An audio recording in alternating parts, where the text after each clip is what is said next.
Ikinalungkot ng marami ang nangyari sa mukha ni Andrea Brillantes.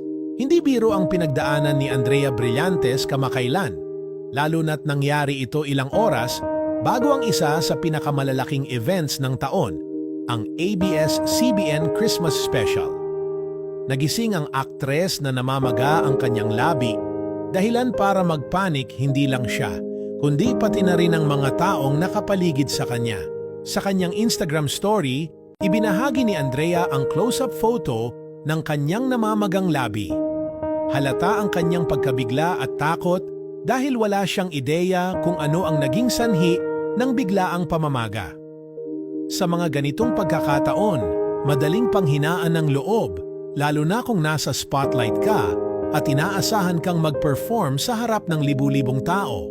Sa kabila ng stress, mabilis namang umaksyon sina Dr. Vicky Bello at Dr. Hayden Ko para masolusyunan ang sitwasyon ni Andrea. Nagpadala sila ng isang nurse at espesyalistang doktor para bigyan siya ng kinakailangang treatment. Isang injection ang itinurok sa kanya upang mapawi ang pamamaga at unti-unting bumalik sa normal ang hitsura ng kanyang labi. Bagamat tila emergency ang nangyari, nanatiling positibo si Andrea. Sa kanyang IG story, sinabi niyang, "Aye, nairaos haha, kala ko di na makakapag-perform eh." Ipinakita niya ang isang side-by-side comparison ng kanyang itsura, mula sa maga at nakaka-stress na sitwasyon sa umaga hanggang sa full glam look niya para sa event. Pagkatapos ng lahat ng stress, nagawa pa rin ni Andrea na mag-shine sa entablado. Nagulat ang marami sa kanyang bida moves at work ethic, lalo na't napakahirap perform nang may pinagdaraanan. Sa kabila ng aberya, nairaos niya ito ng maayos at ang kanyang fans ay todo papuri sa kanyang pagiging fighter. Isang netizen nga ang nagkomento, "Ganyan ang totoong professional, kahit may pinagdadaanan, hindi nagpapadaig." Marami rin ang nagsabing si Andrea ang isa sa pinaka nag-stand out sa event dahil sa kanyang stage presence at laban kung laban na attitude. Ang nangyari kay Andrea ay isang paalala na hindi madali ang buhay ng mga artista.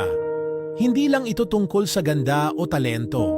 Kailangan din ng matinding tibay ng loob para harapin ang mga biglaang hamon.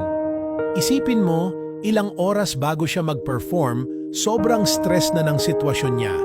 Pero dahil sa tulong ng mga taong nagmamalasakit sa kanya at sa sarili niyang determinasyon, nagawa niyang maipakita ang kanyang professionalism at dedikasyon sa trabaho. Kaya naman, kung tatanungin kung sino ang nag-shine ng todo sa ABS-CBN Christmas Special, isa lang ang sagot, Andrea Brillantes. Sa kabila ng aberya, ipinakita niya na kaya niyang lampasan ang anumang hamon. Sa ganitong klasing attitude, hindi nakapagtatakang patuloy siyang hahangaan ng marami.